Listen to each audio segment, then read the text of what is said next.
Mais uma vez no Sesc Santo Amaro, estou aqui tendo o prazer de conversar com a Mara Célia, que é gerente adjunta aqui dessa unidade. Tudo bem? Tudo bem, querida. Você está aqui desde o começo do projeto? Desde o começo, quando saiu a unidade daqui e virou provisória num outro endereço, que foi em 2004. Como é que vocês fizeram para escolher esse local aqui? Como é que se resolve que é em Santo Amaro, nesse bairro, nesse lugar? Quais são os critérios? Bom, aqui funcionou uma unidade provisória. Começou com um projeto chamado Mundão, isso foi em 98, em que movimentou toda a região aqui, né? Aqui era um espaço, era uma garagem de ônibus, e nessa garagem eles transformaram e virou um espaço cultural que é lembrado com saudade de muitas pessoas que desenvolvem cultura aqui na região ainda.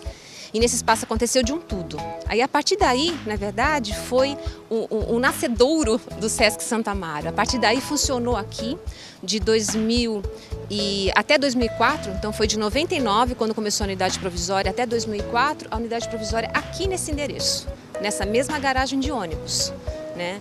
E era um espaço grande, amplo no centro, com uma lona, e tinha algumas formações assim em volta, e acontecia teatro, dança, música, parte esportiva, exposições durante esse período que funcionou como unidade provisória. Mas ficou esse período assim na expectativa, porque teve uma unidade provisória, depois durante uns 6, 7 anos houve a construção da obra e cobrando, as pessoas em volta cobrando aqui a unidade, né? Inclusive aqui no shopping perto tem uma maquete grande que foi produzida por vocês também aqui no Sesc, né? A ideia dessa ação era envolver o maior número de pessoas por um bem comum, por um objetivo comum. E quando a gente começou esse trabalho, a gente percebeu que o bairro é um bairro considerado de passagem. Faltava um pouco da identificação das pessoas com a história, com os movimentos culturais. E aí uma das nossas preocupações era essa, por isso a ideia da maquete. Então essa maquete foi coordenada, a parte artística, com a dupla Jepe e Maia, né, que são 2 artistas, e nós envolvemos 500 jovens da escola pública e foi feita uma pesquisa da região, em termos históricos e culturais.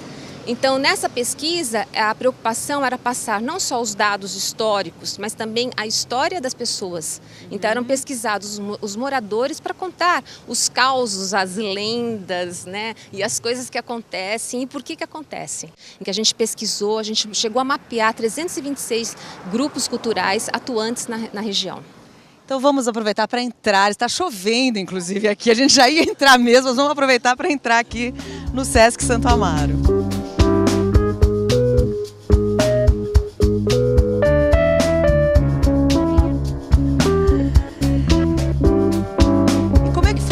Vocês entregaram o projeto para um arquiteto? Como é que depois é desenvolvida essa ideia física aqui do espaço?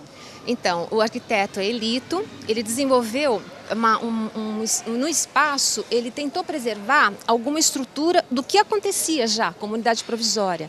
Isso foi explicado por ele em alguns momentos, que a Praça Central, por exemplo, que vocês podem perceber que ela é aberta, foi uma tentativa de preservar o espaço como era anteriormente, que era um espaço que tinha um largo no meio, uma praça no meio, em que aconteciam as programações, os encontros, a convivência, né? A gente ficou aqui 4 semanas fazendo várias matérias e a gente percebeu que muitas vezes os espaços eles são bastante plurais, né? Esse espaço aqui da convivência é bastante usado também, né? A ideia é essa, esse espaço amplo, né, com pouco mobiliário, para que possa acontecer de um tudo. Então a gente tem programação cultural, música, dança, a gente tem circo, a gente tem atividade esportiva, como está acontecendo aqui, porque na verdade é a nossa praça, né?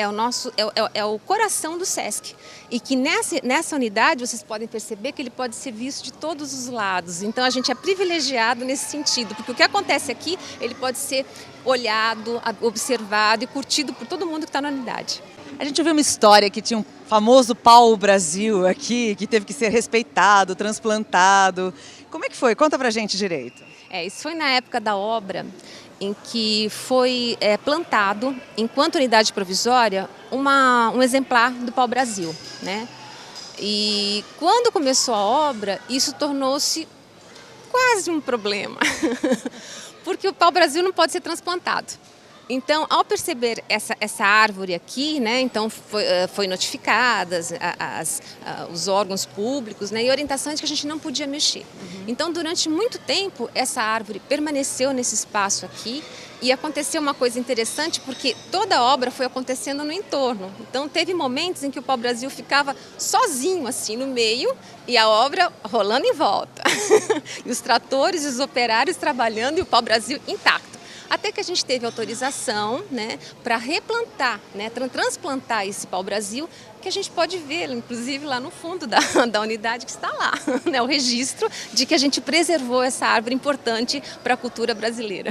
Então vamos lá conhecer ao vivo esse famoso pau-brasil.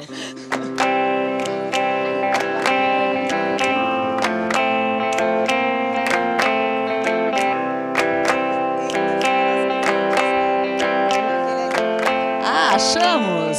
Está escondido aqui atrás da ponta.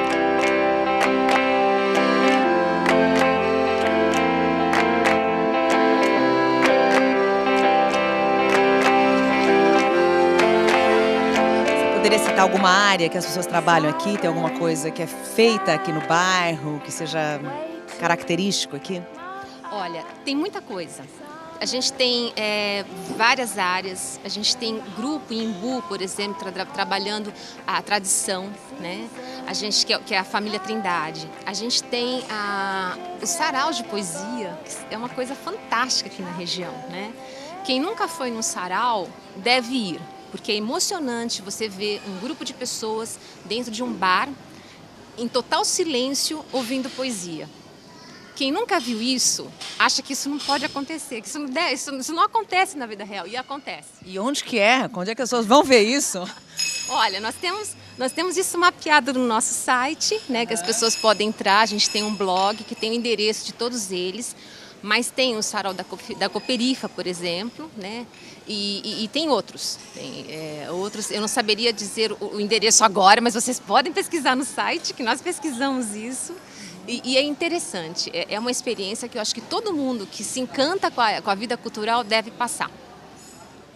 Então tá, gente. Muito obrigada, Mara, por acabar de apresentar essa espinha dorsal aqui que estava faltando para a gente saber como as coisas foram feitas.